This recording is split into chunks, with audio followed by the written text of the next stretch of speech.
What's going on, everybody? Welcome to another pregame edition of the Everyday Sens podcast. I am Jack Richardson, joined by Brennan Parks here on this Wednesday, November 8th, previewing the Ottawa Senators facing the Toronto Maple Leafs. We got a Battle of Ontario, first one of the year. Brennan, how you doing today? Lots to get into, probably not great that we're going to talk about, but how's this Wednesday going for you? Having a good day? Yeah, it's going well. I think there is a lot to talk about for sure. It's been a few days here since our last one. Our last episode was the pregame show, wasn't it? For the last game against Tampa, which ended up being a loss, and now Ottawa is 6-4. Or sorry, that would be great. They're 4-6. Toronto is 6-4, who they're facing tonight. Yeah, I mean, there's been a lot of drama in Ottawa over the last few days, really all season. I mean, they've battled adversary, like everybody said, right? They've had a lot of injuries tonight. They should be getting Artem Zub back. But yeah, the last few days have really carried a lot of drama and intensity because it's almost, there's been a bit of a feud here, which is awful to see between the team and the fans. And we're going to get into it. But yeah, tonight, I mean, I keep saying it, it's a must-win game. Like it's, what else can you even say at this point? Like they're 4-6. They're last in the East. Pittsburgh even beat Anaheim last night with a shutout, which put them above Ottawa. So Ottawa is alone in being last in the East. And near the bottom of the league, and we're basement dwellers, like, again, right? So there's nothing else to say other than like they have to win these games, because 4-7, I mean, you're 3 games behind 500. 500 is nowhere near even good enough for a playoff spot. Like, they're putting themselves in a spot now where they have to win, several games in a row and build like multiple streaks to end the year to even consider the playoffs. So yeah, it's disappointing to see, but regardless, we've got the Battle of Ontario tonight. We've got some things to break down, but I know we're going to get a little spicy on this pod because yeah, there's been a lot of drama over the last few days.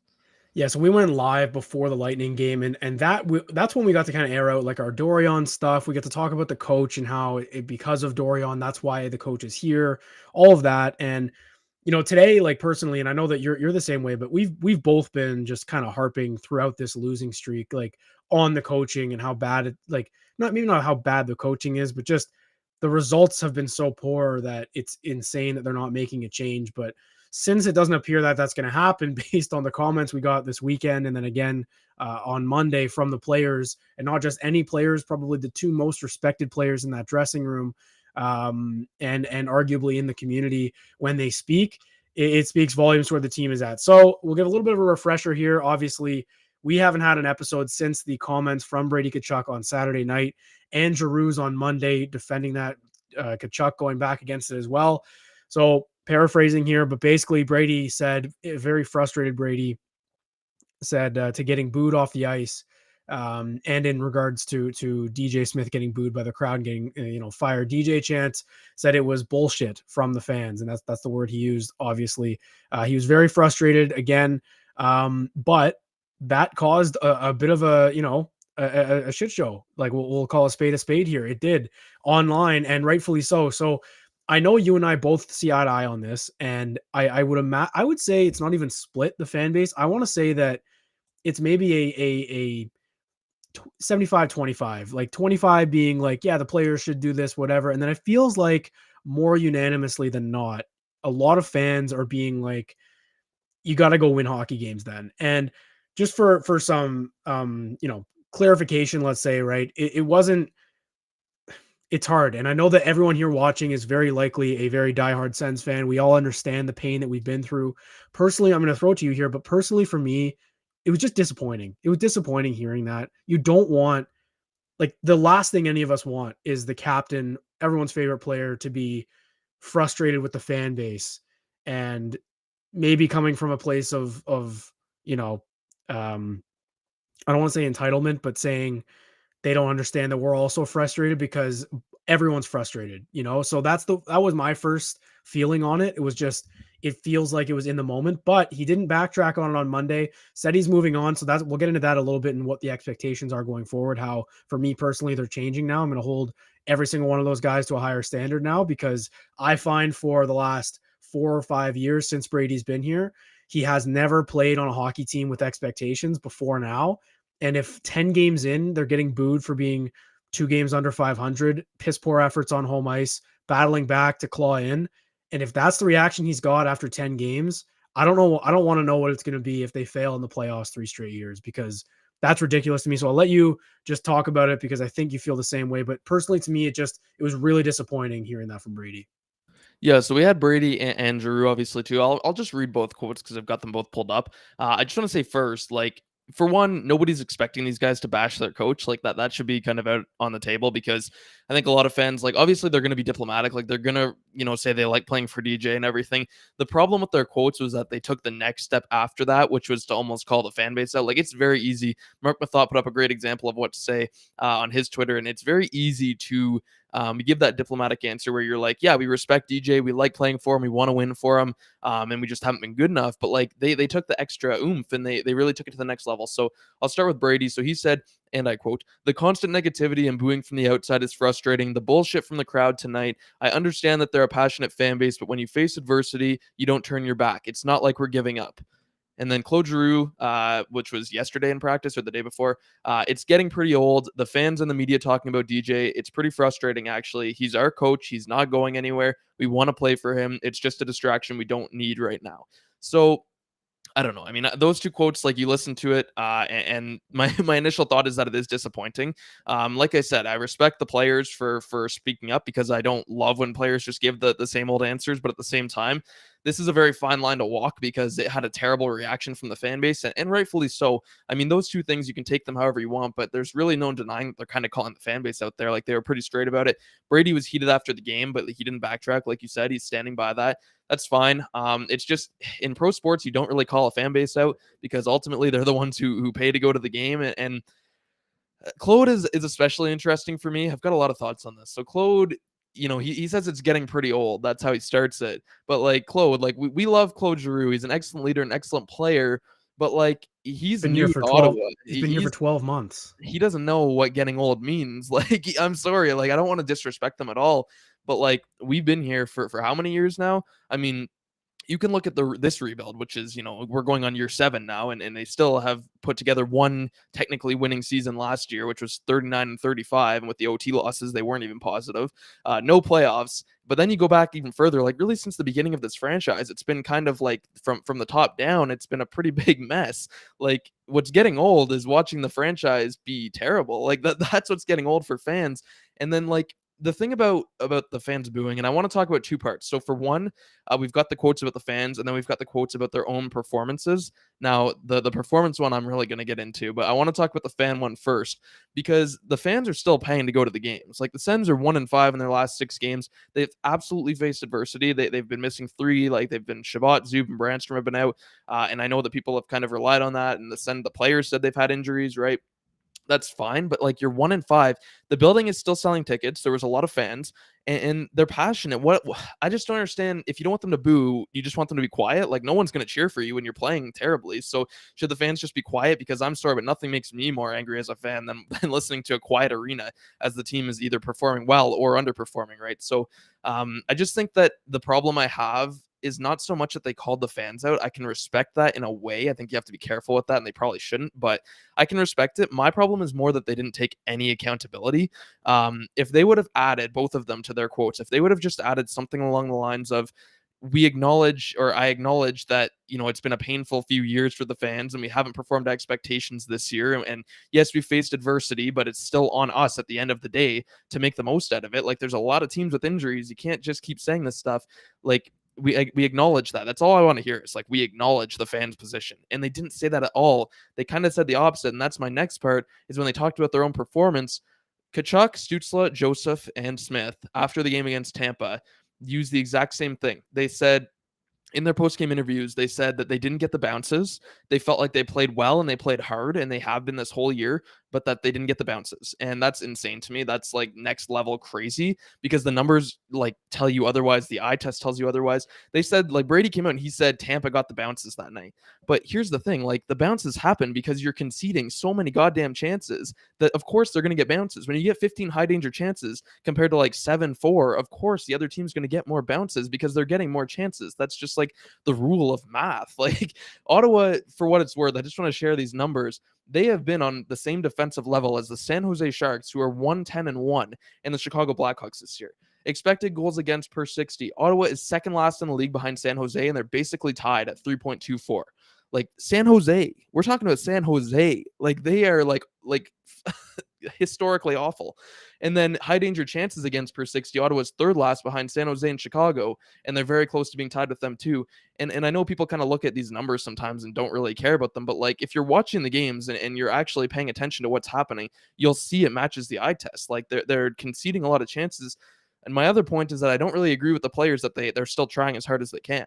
Because if this is as hard as you can try, like something's got to change because it's not very impressive. I mean, you're looking at guys like, I don't want to call anybody out, but I'll use Batherson, and he was the same last year.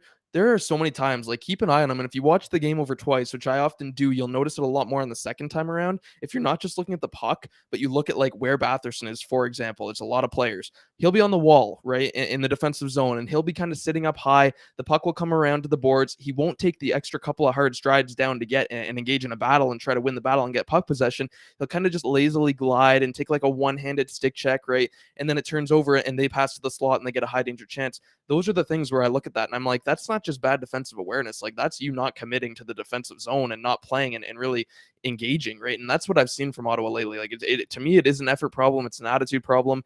And it all comes back to accountability. I think the fact that they all, Joseph, Stützle, Tkachuk, Smith, they all said it was about the bounces after that last game. Like, okay, what about the 5 games before that? Like, what about the Detroit and Buffalo games? Like, you said the same thing in every single game, and you're acting like it's one game, but it's not. You're 4-6 now. You've had 6 losses. Like, these aren't individual games. It's a trend, right? It's many trends. And the fact that they said it's about the bounces just tells me that's the message in the room, is that they're playing well, but they're not getting the bounces. And like, think about yourself. If you're in that room and you feel like the message being told to you from your coaches is that you're playing well, and we don't necessarily know this is the message, but this is what, assuming based on what they all said, this is what they're kind of telling them, is that they're all playing well enough and they're still trying. Like DJ probably comes into the room after the game. Oh, I love that effort. I love the battle back in the third period. You guys just didn't quite get there. We'll get them next game. Like, that, sure, positivity is a great thing, but like if you're the players and you're feeling like you're doing well enough, you're just not getting the luck, it's like nothing's really going to change. At some point you need somebody to go into that room and tell them, listen, you guys were cheating all game, you guys were not committed in the D zone, you were losing battles, you hung your goalie out to dry. By the way, the goalies have not been that bad. They've been good enough for the team to win. They've been hung out to dry repeatedly, right? You need someone to come in and really give them the wake up call and tell them that the effort has not been good enough despite what they might think. And then you're going to hear them come out after the game and say, listen, we haven't been good enough. We acknowledge that. And if you need an example of this, look at Nikita Zadorov in Calgary when the Flames started the year badly and they got booed off the ice. You know what he said? He said, we're playing like shit. We deserve to get booed. He literally used those words. And I love that interview. So I'm going to let you take this because I don't know. I haven't felt this frustrated since probably the beginning of the rebuild. It's just the lack of accountability is next level. Like, it's not just a bad performance, but it's not even acknowledging that you're playing badly. Like, Yeah. listen, the Sens have been terrible. They have been terrible since the first 3 games. I don't care what anybody says. Look at the numbers, watch the games. Like, they've been really bad. Eye test, analytics all point to it. And the problem for me is that one win in Pittsburgh in the last 6 games, that's, Korpisalo plays out of his mind for one 21 period. saves in the first period. Exactly. And then they did play well at the end of that game, but like that game had another shellacking, which I'm throwing that to you because you used that word today, shellacking, which was good. But they've not started on time in 6 straight games now. They've lost 5 of them. That's the way I see it. And we can debate effort all the time. I'm sure they're trying hard, but the book on this team under DJ when they were actually a bad hockey team for most of the NHL was that they're a hard out. They're going to be hard to play. It's not going to be an easy game for you, and you're going to struggle to get the 2 points or whatever. That was the book, and it was a fun narrative to follow for a rebuilding team because we assumed going forward when they became a hard team to play against, when they were really good, they would keep that same mentality. At least that's what I thought. Last year, I could have bought that. And I think I would argue that the narrative in that dressing room right now is probably the same as it was last year in last November, because at that time they actually were playing well. And I would have bought that the bounces weren't going their way, because I remember it being insanely frustrating how many games they were losing by 1 goal. Like, they were right there. They were outplaying teams. They just could not buy a goal. Now it's the opposite, but they're still losing hockey games because they're scoring goals. Their shooting percentage is 8th in the NHL. Their shots on goal are 8th in the NHL. So they're putting the puck in the net at the rate that they're shooting it, essentially. That's the way I see that. They're not unlucky offensively, and they're definitely not unlucky defensively. If you consider giving up grade A chances every shift, every single line that's been out there has conceded grade A chances at, like, just copious amounts of grade A chances. That's not unlucky. Like you mentioned, good teams make their own luck, and the Sens are not preventing that from happening right now. The problem I have with Tkachuk and Giroux's comments is, and I mentioned complacency maybe and like a little bit of entitlement maybe. I don't get that sense really, but it does bother me from two different angles because a lot of the time we heard Tkachuk and Stützle, especially last summer, defend DJ saying he's our coach, we like playing for him. All the young guys, and the narrative that we've kind of thought as fans on the outside thinking, you know what, maybe it's because they haven't really had another coach. And I know people mentioned like Stockholm syndrome. I think that's taking it a little bit too far, but yeah, it's the only thing they've known. You know, Drake Batherson, Josh Norris, Tim Stützle, they've never had another coach in the NHL. So maybe there's an element of that. And in the back of our minds, we're thinking, what does Tarasenko think? What does Claude Giroux think? What did DeBrincat think last year? What about Chychrun now? He had that comment after the LA game about structure. So when Claude Giroux comes out and says that, and I know he was asked about it, that's the difference between him and Brady. Brady was not prompted. It was completely unprompted, which is a huge deal to me. He was frustrated, and I get that, but we'll get into that in the Judgment Day section of this pregame show. But for Giroux to say that, having played in Philadelphia as a captain in Philadelphia, one of the toughest markets in the NHL, there isn't a shot. There's no shot Claude Giroux can look us in the eye and tell us 4 straight starts like this would be acceptable in Philly. Changes would have happened 2 seasons ago. It's ridiculous to assume that, that it's getting old. I absolutely hate that, the way he put that. And again, I don't like nitpicking little things that the players say. But the problem is we have never done it, Brennan. They have had a coast being in Ottawa. Ottawa is looked at as a small market. It's barely treated as a Canadian market. And maybe that's half the reason people love playing here, or they have recently anyway. This whole new wave of players love being here. They sign long-term because there's no, outside noise, whatever the hell it is. But it's ridiculous to assume that we don't know what we're talking about. And I think that's where they're coming from. If the booing on the ice is more than warranted. I wouldn't do it. It's just because it's who I am. I don't like to boo the team I cheer for. That's fine. I'll throw the remote at the couch and be pissed and go to bed angry or whatever, but I'm not going to sit there and boo the Sens, right? Because that's just me. But again, I love that fans are doing that. I'm not going to name who said this to me because I don't want to, excuse me, I don't want to out them. Not that it's a bad thing to say, but they said booing is always, always, always, always better than apathy. And the reason it pisses me off that Brady Tkachuk said that, and I was going to sleep on it, maybe thought about doing something on Sunday. It's been time now. It still pisses me off that he said that because Brady Tkachuk has seen apathy in this market. He's seen a 10,000 person building. He's seen no fans showing up in COVID and, when they were a bad team. And then he's also seen it build back up, have sellout crowds.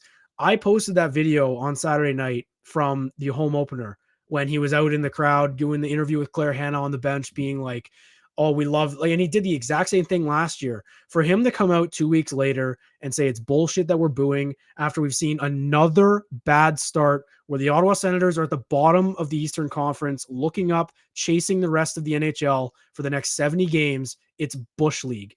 And I can't stress that enough, that the fan base deserves better. And the reason it's frustrating is because change is happening. Dorian's gone. New people are in. The players were the constant every time that we could rely on.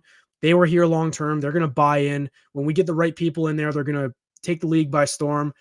This is the first time they've had expectations, and it's troubling seeing the core fold like this. I can't put it any other way. I think it's absolutely troubling. And that's why, I mean, if you have more on the comments, we can talk about that. But we're going into I want to talk about the Judgment Day stuff because expectations for me are changing after the comments. And one more thing I will say, it's good that they're on the same page. I should say that if Giroux came out and was a little spotty about DJ, then it'd probably be worse. So it is good. And maybe that's just because Brady did that. Giroux's following suit. I don't know, but it's troubling. That's all I got on it. Well, again, I think they do like playing for DJ, and a lot of people have said it's because he doesn't really hold them accountable. But regardless of why they like DJ, I think everybody likes DJ. That's kind of the problem, to be honest with you, is that he's so damn likable and he's such a good guy. I've never heard anybody say anything bad about DJ, but I don't think that the young core realizes that this is a business. And I mean, I guess Claude's not part of the young core. So I don't know. Giroux's comments are really bizarre because, like you said, he played in Philly, which is a really hard market. I'm sure he's been booed off the ice more than a few times. So it's like, I don't know what he's getting all worked up about. It just seems like I think Michael put it perfectly here, which is that they need a freaking wake up call. Like that's what he says in the chat. That's why I said like they need somebody to go in.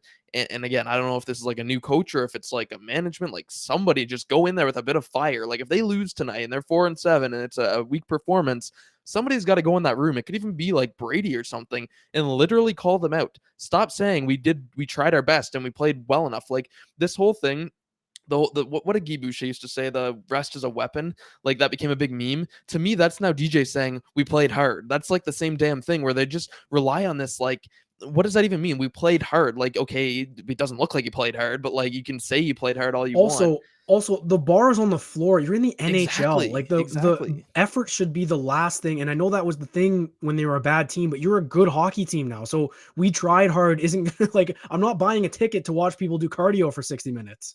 Well, that's exactly my point is like at some point you have to raise the expectations. And we were told this year that they were like Brady admitted last year that they crumbled under pressure again. Like I think that what was that after the Chicago game or after the season or something, he said when the pressure kicked in and like the heat turned up, they crumbled. And that's why they lost those games is because expectations kicked in. It was no longer, let's just go out there and have fun and win participation trophies. Like it was about now we've got to actually string some wins together to make the playoffs. And they didn't do it when they had the opportunity. And like we still, and you've said this actually, and you know what, I'm buying more into it now, is that this core hasn't shown they can deal with pressure. Like they really have not. And frankly, like I don't even know why this is such a big deal, the booing thing. Toronto was down 4-1 against Tampa Bay after the first period the other night. They got booed off the ice after the first period. And they were like, what were they, like 6-4 at the time, something like that, 5-4, right? A fine record, whatever. They're in a playoff spot. 4-1 in the first period, they got booed off the ice. You know what they did? They came out and they won 6-5. They came back from a 4-1 deficit against Tampa Bay. Like, it's how you respond to these things. I just don't get why this is even a big deal. Like, if you're not performing, and the Sens have not, and you know what else about Brady's comments is the whole you don't turn your back when the team is facing adversity, like saying the fans shouldn't turn their back. I'm like, that's just so false, man. Like, I'm sorry, this is a business. When people are paying, and I said it, this stuff is not cheap. People like I don't even go to the games because I live in Alberta now, but people that are paying to go to the games, paying, $200+, probably a lot more than that a lot of the time, and then spending like 5+ hours, 6+ hours with the driving, the parking, sitting between periods. Like again, it's a privilege to go, but at the same time, like, do we really call that a privilege or do we call that like we're spending a shit ton of money to go to the games and support the team? And that's for one night, and you put up a flat performance at home over and over. It's like I don't know how you can even say anything about the fans booing because, like, frankly, if I was a player on that team, I would be able to at least think that I'd be able to take responsibility and say, listen, we haven't been good. Even if we think we've been trying hard, we've lost repeatedly on home ice in front of our fans. Like, it seems like a lot of excuses rather than just saying we haven't been good enough. It's not hard to just come out and say we haven't been good enough. We have not been good enough and we need to be better. We know that. That's all the fans want to hear. Like, I don't know. It's just a weird situation. It's weird that getting booed off the ice one time is even a big deal because frankly, next time they're at home, if they lose again, they're going to get booed again because it's just natural in every professional sports league to get booed when you're not performing and they haven't performed even close. And it bothers me too because I mentioned this earlier, just like the easy coast ride it's been for these players throughout their tenure, pretty much, right? Like since Kachuk's been here, pretty much, right? They haven't had expectations until now, and what bothers me is and I want to preface this. I am not saying being a media member is easy. It's tough, but there's been scrutiny just in terms of how easy the media is in general on the Sens, and just in the past under Melnick, especially, like the Sens PR has had a stranglehold on a lot of media members, and like it's tough for them to get questions in and everything. But when Giroux saying it's getting old from the fans and media talking about DJ, what are you talking about? It's the only thing to talk about. There's nothing else to talk about because you guys keep losing hockey games. So I just like it's tough because this is our reaction now. They can go out and win 6-0 tonight, win again tomorrow against Vancouver, and we'll be back to 500. Then they'll be turning the corner. But until we see a win in November, I'm going to keep scrutinizing this team because why wouldn't we? They're supposed to be competing. They themselves said expectations are higher this year. They're supposed to be in the playoffs. They have a new owner who they should be playing hard for. That's the other thing. Like we mentioned this too. We were talking today, you and I, but you go through the score of every game that they've played so far here. I'm going to do it right now just for I've pain. got them pulled up too. Yeah. Perfect. Yeah. So like every single game this season, I'm going to go through their entire schedule and just eyeball whether I think they deserve to win or not. Right. Carolina, I would have like a win there would have been okay. Just back and forth mistakes, but the mistake cost them. That was a tough game. It was a good start though. Philly dominated, Lightning dominated, Washington dominated. Deserve to win all three of those. Sabres, or sorry, Red Wings. That was a tough one with the refs and everything. We mentioned that, but again, Detroit was better on the power play. Didn't deserve to win that one. Buffalo, it was like what 5-1 going into the third. They make it Yeah, that's what 6-4. I've got. So it was 5-1, and then like they battle back with 3 goals in the third. But it's like, what Yeah, does that matter? stay tuned for that theme going up here. Islanders 3-2. What were they down? 3-0. Something Like like that. again, I don't have that one. Yeah. they were down at least 3-1, I think. Or no, actually they made it 2-2. That was a close one, but again, still lost. Could have seen that going either way. Korpisalo played well. Penguins probably actually didn't deserve to win. Outshot heavily, outplayed heavily at 5-on-5, especially in the first. Got the win there. LA down 3-0 going into the third, or go at 3-0 at some point. Come back. Lightning down 4-1 going into the third period. Don't deserve to win that one. All of these games, they don't start on time. And even though they scored first against the Lightning, then boom, 4 unanswered. It just can't happen. And scrutinizing fans for booing is just ridiculous. It's the hill that Brady's going to stay on because you could tell by the way he was doing his media address. I encouraged fans to watch the one from Saturday night because it was different than the wording. Like you could tell he was frustrated. Like, and I don't want to say he was about to cry, but he had the voice, like his voice sounded like he was frustrated on the verge of tears. And that's different than obviously crying, but you know what I mean? Like he was pissed and that's good. That's fine. I love when they show emotion.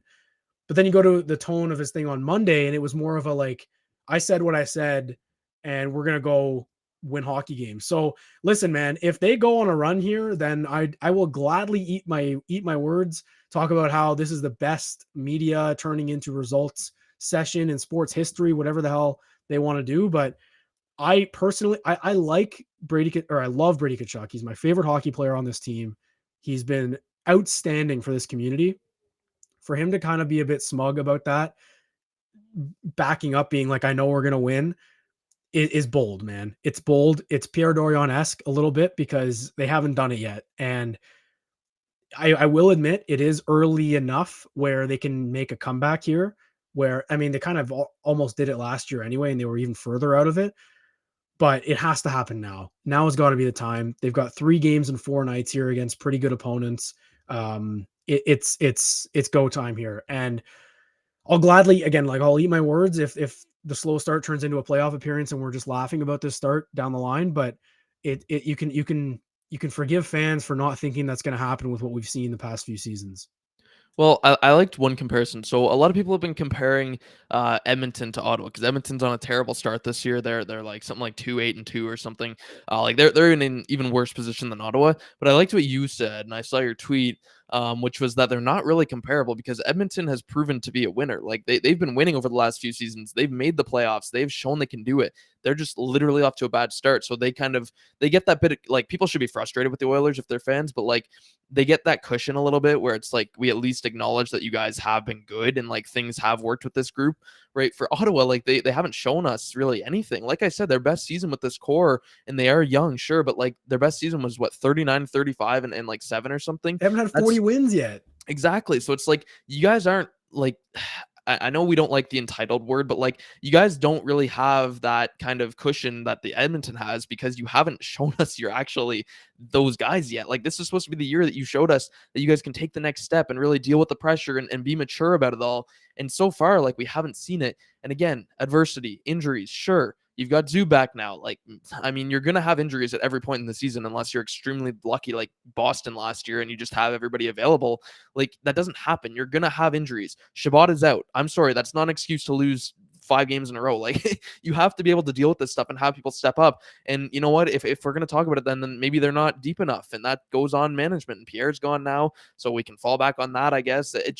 I am tired of excuses because we've used excuses. And I agree with you. I think last year in November, it was fair to say they weren't getting the bounces. DeBrincat obviously had a terrible slew of luck or his own finishing issues, but like we can't just say that again this year. Like you run out of mulligans. Like you can't. I've seen someone say, "Can we just give them a mulligan this one time?" And I'm like, "Where have you been? Like, have you been under a rock? Like we've given them 25,000 mulligans over the last 12 months. Like last year, the whole season was a mulligan. The whole year, at the end of the year, it was like they barely missed the playoffs, but we said, well, they didn't really get the bounces at the start. They had a lot of injuries. But what are we saying this year?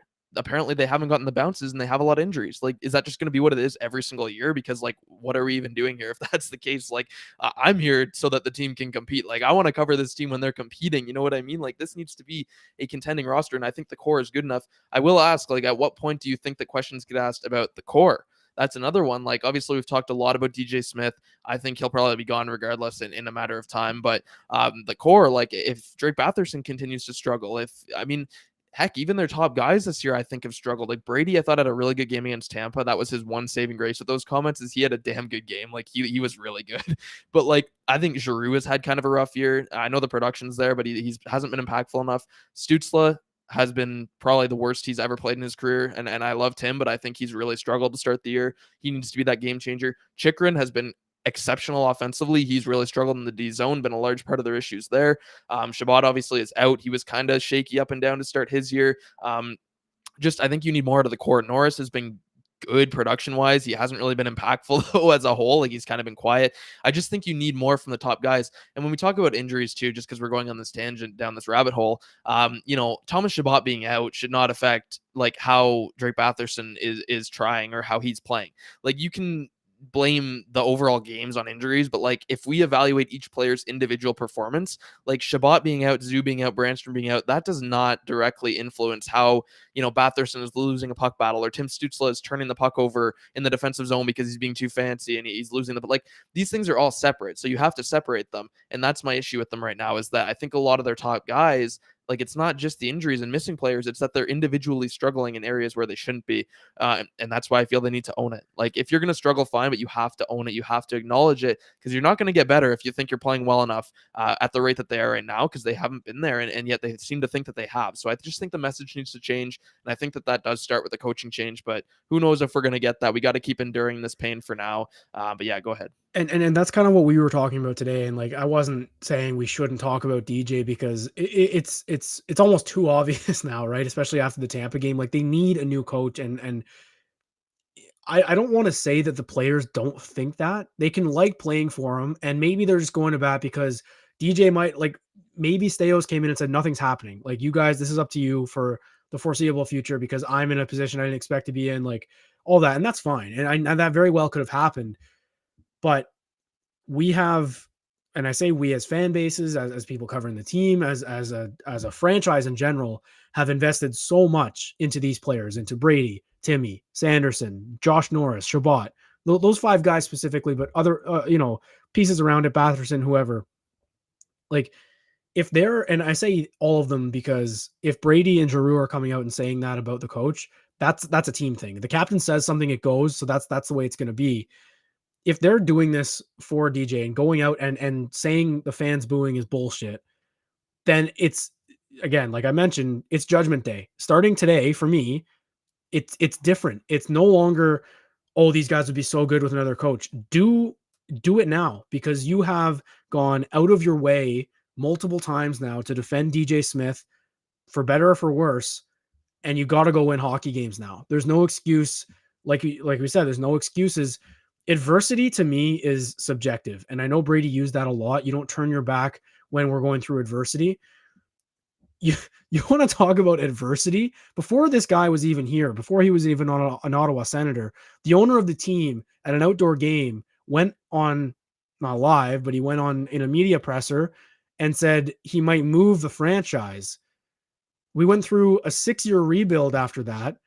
You were the first draft pick out of it. You want to talk about turning your back on adversity? That's not turning your back. We stuck with this team for years, and if they don't make the playoffs this year, we're bordering Buffalo, that kind of playoff drought. Rebuilds don't take 7 seasons. Players' primes are fewer than 7 seasons. So when he said you don't turn your back when adversity happens, it's because we've seen much worse adversity. I'm not saying that, I'm not giving you a pass because your 6th defenseman is out of the lineup and Eric Brandstrom. I'm not giving you a pass because Artem Zub's not there. He doesn't score goals. He's not on the ice every time, although the results are astonishingly different when Artem Zub's playing. But you get my point. Like we were beating the drum this summer of Chychrun and Sanderson and Shabbat. So if one of them falls, we're fine. We got two other ones to fill in. We were beating the drum of Matt and Paolo and JBD and Tyler Clevin and Max Gannett, Lassie Thompson. The depth is there.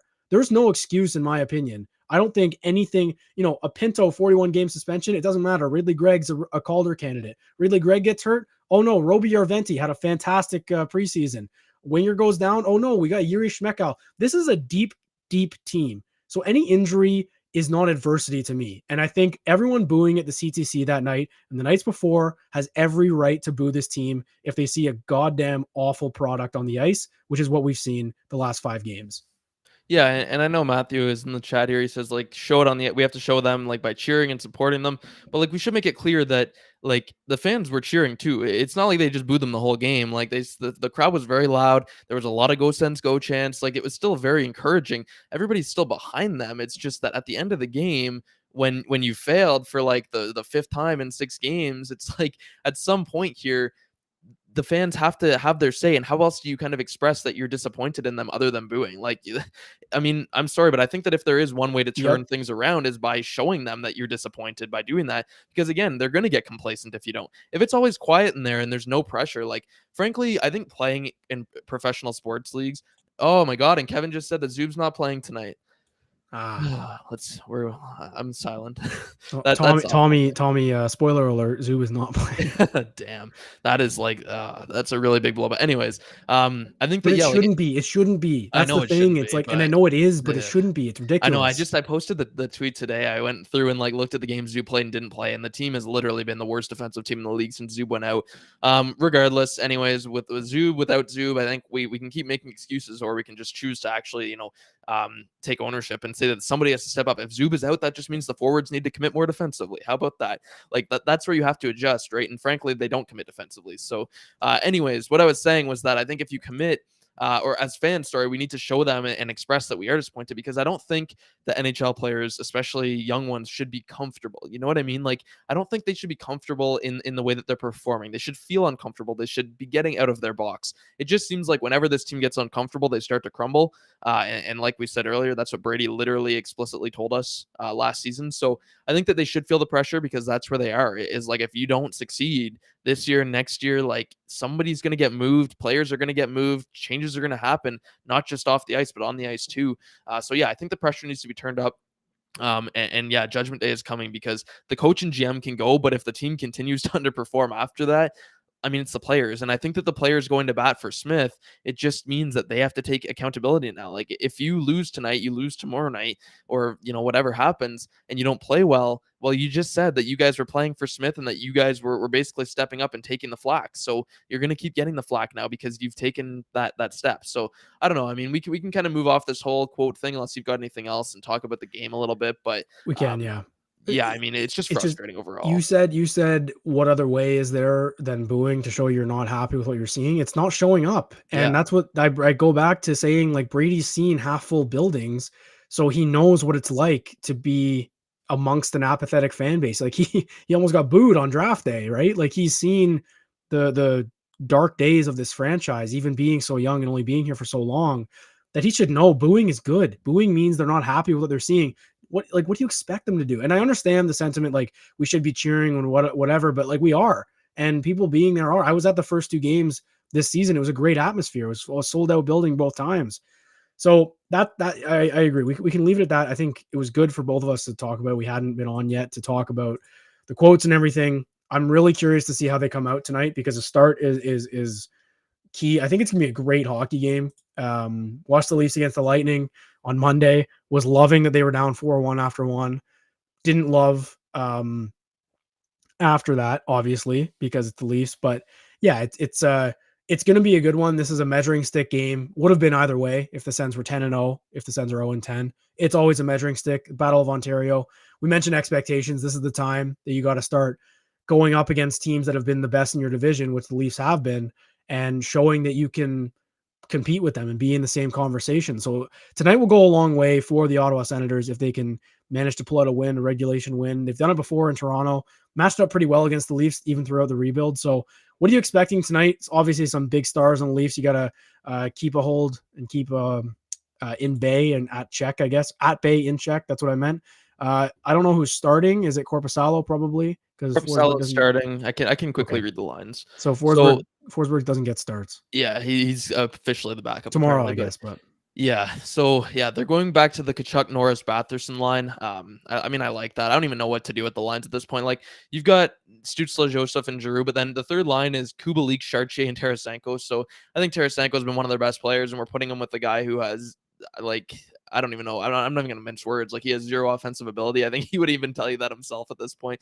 Like, Chartier obviously is just a defensive fourth line center, but I don't even know what the lines like. I don't even want to be mad at the lines because you just need to do something here. Like, they're 1-5 in their last 6 games. Just do whatever, try whatever, see what happens. But again, you've got Chartier, Kubalik, and Tarasenko, and then Kelly, Yarventi, and McEwen.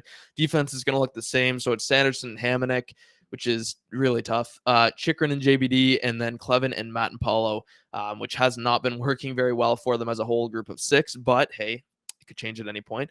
The Leafs, for what it's worth, so Joseph Woll is starting, but they're going to be without Jake McCabe, Timothy Liljegren, and Connor Timmins tonight. So Timmins hasn't played anyway, but McCabe is a pretty big loss for them. They're also missing a couple of their regulars on defense. So it does balance out a little bit.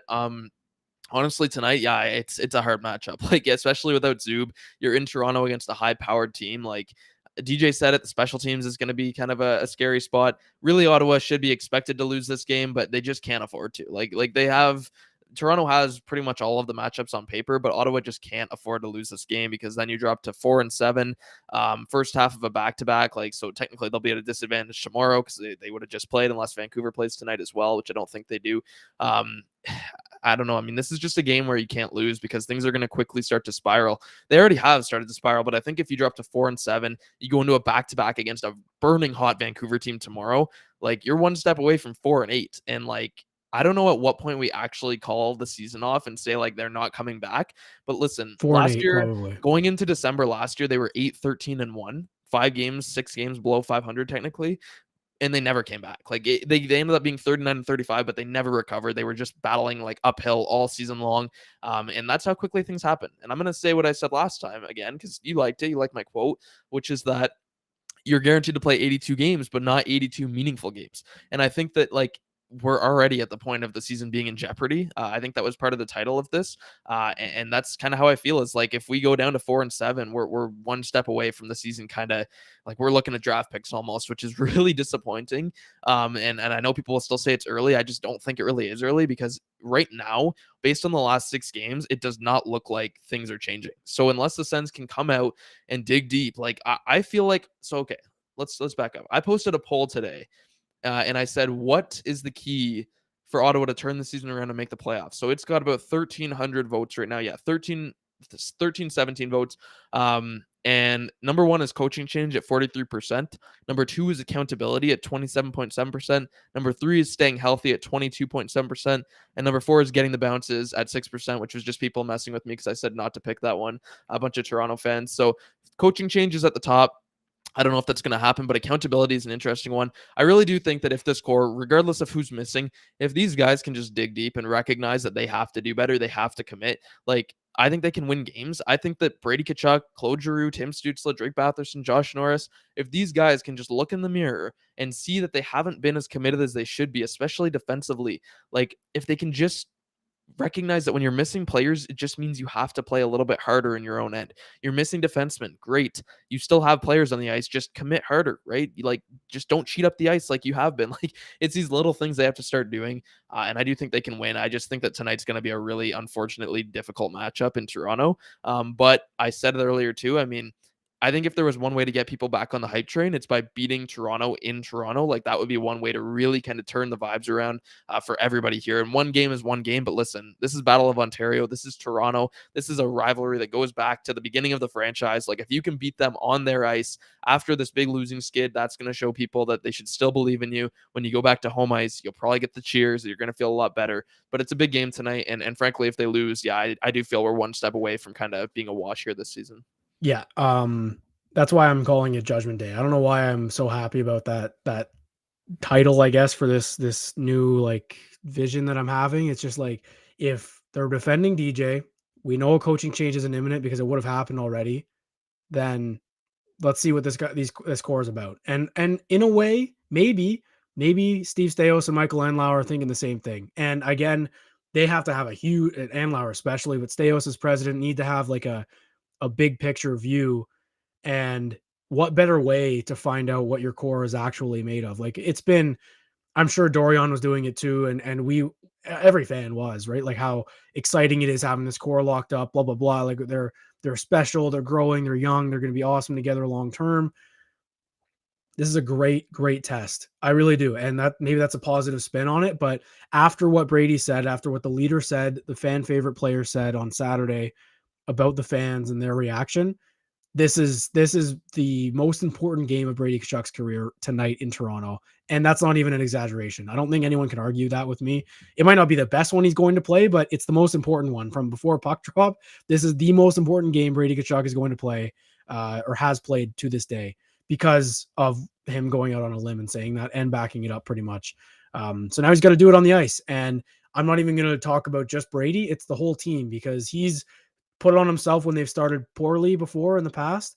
And if they don't all come out guns a-blazing in the first period, I'll have my opinion, because maybe Korpisalo comes and stands on his head again like he did in Pittsburgh. But if the Leafs dominate the first period, then we're in the same spot again. And that'll be the way I see it. So I don't know if we have anything else. Like, did you want to get into I don't know if I want to talk about Patrick Waugh yet. Like maybe save that for an episode. Like, No, we're probably good. I mean, we got 10 minutes yeah, here, and yeah, I think we've if kind of hit on everything.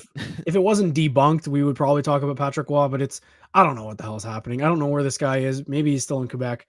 Maybe he was just here interviewing to be a GM. I don't know. Maybe he'll be watching the game from a Canada restaurant. So maybe people can go check that out, see if he's out there. But for anyone who missed that, there was a rumor on RDS the other day. A French analyst who covers the Sens was talking about how Patrick Waugh was in Canada on Tuesday, I think, was spotted at a restaurant there or something.